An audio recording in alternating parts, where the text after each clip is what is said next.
Hello friends, माझं YouTube channel Sony ट्युटोरियलवर तुमचं मनपूर्वक स्वागत आहे। तर चला आज आपण SYBA सोशियोलॉजी म्हणजे SOC 223 भारतीय समाज या बुक्समधून IMP टॉपिक्स बघणार आहोत। लेसन आहे 1 घटक क्रमांक 1 क्षेत्र। अभ्यासाला सुरुवात करण्याआधी जर तुम्ही माझ्या चॅनलवर नवीन असणार तर चॅनलला सबस्क्राइब करा। सबस्क्राइब करणे अगदी मोफत आहे। तुम्ही सबस्क्राइब केल्याने तुम्हाला सर्वात आधी माझ्या व्हिडिओची नोटिफिकेशन मिळेल आणि मला आणखी व्हिडिओ बनवायला प्रोत्साहन मिळेल। व्हिडिओ आवडला तर लाईक शेअर कमेंट करा। गरजू विद्यार्थ्यांपर्यंत जास्तीत जास्त व्हिडिओ शेअर करा। तर चला आपण अभ्यासाला सुरुवात करूया। नैसर्गिक विभाग। भारतीय समाजाचे भौगोलिक दृष्टिकोनातून 4 नैसर्गिक विभाग पडलेले दिसून येतात। 1 हिमालय आणि ईशान्येपर्यंत पसरलेल्या पर्वतरांगा। 2 गंगा ब्रह्मपुत्रा व इंडस नद्यांची खोरी। 3 वाळवंटे डेझर्ट्स आणि 4 दख्खनचे पठार। मी तुम्हाला हे वाचून दाखवते, तुम्हाला मनाच्या भाषेत याचे उत्तर लिहायचे आहे। पेपर कोरा ठेवायचं नाही। मनाच्या भाषेत जरी लिहिले तरी आपल्याला याचे मार्क्स छान मिळतात। तर चला पुढचं टॉपिक आहे, त्याच्यातलं एक आहे 1 हिमालय आणि ईशान्येपर्यंत पसरलेल्या पर्वतरांगा।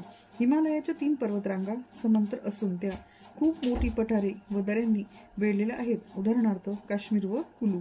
येथील जमीन सुपीक असून निसर्ग सौंदर्य ओतबून वाहत असलेले दिसते, म्हणूनच काश्मीर हे सौंदर्यस्थळ प्रत्येकाला खुणावत असते। जगातील सर्वात मोठी शिखरे येथे आहेत। पर्वतमय प्रदेशामुळे येथील लोकांचे सामाजिक जीवन खूपच कष्टमय आहे, परंतु त्यांची संस्कृती त्यांनी अतिशय व्यवस्थित जपलेली दिसून येते। 2 गंगा ब्रह्मपुत्रा व इंडस नद्यांची खोरी। गंगा ब्रह्मपुत्रा व इंडस या नद्यांची खोरी 2400 किमी लांब व 240 ते 320 किमी रुंद आहेत, जी किलोमीटर। जगातील सर्वात जास्त लोकसंख्या असलेला हा प्रदेश आहे। 3 वाळवंटे। वाळवंटाचे 2 भाग पडलेले आहेत। वालुकामय ग्रेट डेझर्ट्स आणि वस्ती असलेली वाळवंटे लिटल डेझर्ट्स। वालुकामय वाळवंटे कच्छच्या रणापासून उत्तरेकडे ही वाळवंटे आहेत। राजस्थान आणि सिंधचा बराचसा प्रदेश ह्या भागात मोडतो। वस्ती असलेली वाळवंटे। जोधपूर व जैसलमेरच्या पश्चिमेला ही वाळवंटे आहेत। वालुकामय व वस्ती असलेल्या वाळवंटाच्या सीमारेषेचा भूभाग हा ओसाड व खडकाळ आहे। 4 दख्खनचे पठार। गंगा व इंडस या नद्यांच्या खोऱ्यापासून दख्खनचे पठार हे पर्वतरांगांमुळे विभागले गेले आहे। या पर्वतरांगांची उंची 460 ते 1220 मीटर आहे। उदाहरणार्थ अरवली, विंध्य, सातपुडा, अजंठा। पूर्वेकडचा घाट 610 मीटर, पश्चिमेचा घाट 915 मीटर ते 1220 मीटर आहे। अरबी समुद्र आणि पश्चिम घाट यापासून अतिशय निमुळती किनारपट्टी आहे। पूर्वेचा घाट व बंगालचा उपसागर यांच्यामध्ये मोठी किनारपट्टी आहे। तसेच जेथे पूर्व व पश्चिम घाट एकत्र मिळतात त्या दक्षिणेच्या टोकाला निलगिरी पर्वत आहे। नैसर्गिक विभाग याच्यावर जर प्रश्न आला तर आपण ही माहिती लिहू शकतो मनाच्या भाषेत। आता याच्यातूनच आपण पुढचा टॉपिक बघू।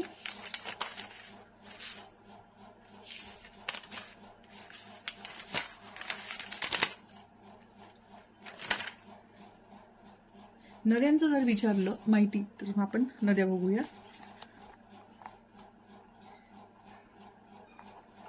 भारतातील नद्या मुख्यतः उत्तरेकडील हिमालय किंवा मध्य भारतातील विंध्य, सातपुडा पर्वतरांगा किंवा पश्चिम भारतातील सह्याद्री इथून उगम पावतात।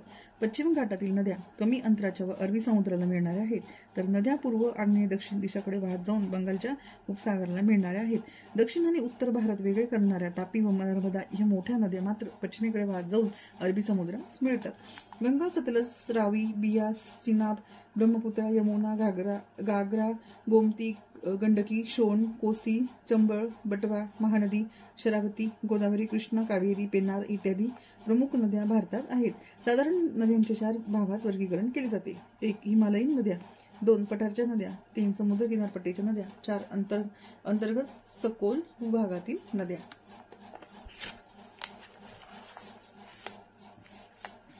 हिमालयीन नद्या। 1 हिमालयात बर्फ पडत असल्यामुळे तेथील बर्फ वितळून ह्या नद्या वर्षभर वाहत असतात। पावसाळ्यात या नद्यांना पूर येतात। 2 पठाराच्या नद्या।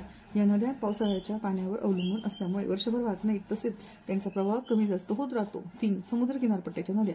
या नद्या छोट्या असून त्यांची खोरी अतिशय लहान आहेत। या नद्यांचे उथळ असून त्या वर्षभर वाहत नाहीत। 4 अंतर्गत सखोल भूभागातील नद्या. या नद्या पश्चिम राजस्थान अतिशय थोड्या आहेत. या नद्या सखोल भूभागाकडे वाहतात, त्यापुढे तलावाला मिळतात किंवा काही नद्या वालुकामय प्रदेशात लुप्त होतात. कच्छच्या रणातील ल्युनी ही नदी एकमेव अशी नदी आहे की जी समुद्राला जाऊन मिळते. गंगा, ब्रह्मपुत्रा, मेघना या खोऱ्यांना देशाच्या एकूण 1 ते 4 भागातून पाणी मिळते. उत्तरेला हिमालय व दक्षिणेला विंध्य यांच्यामध्ये ही खोरी आहेत. गंगा ही नदी उत्तर प्रदेश, बिहार या राज्यातून वाहते व पश्चिम बंगालमध्ये जाते. गंगेचे मुख्य स्रोत भागीरथी व अलकनंदा या नद्या आहेत. भागीरथीचा उगम गंगोत्रीत होतो तर अलकनंदेचा उगम अलकापुरीत होतो. यमुना, घागरा, गोमती, गंडकी, कोसी या हिमालयातील नद्या गंगेला येऊन मिळतात.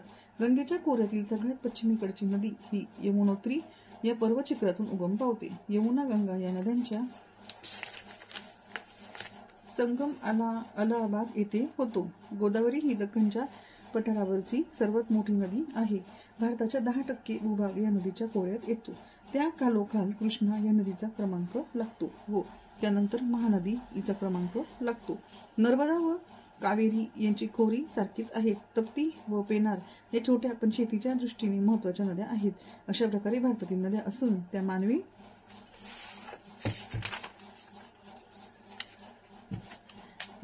समाजाच्या दृष्टीने हितकारक काम करतात. त्यामुळे त्यांच्यामुळे जमीन सुपीक होते, पिके व्यवस्थित येतात, पिण्याचे पाणी उपलब्ध होते. एकूणच नद्या मानवाचे जीवन समृद्ध करतात.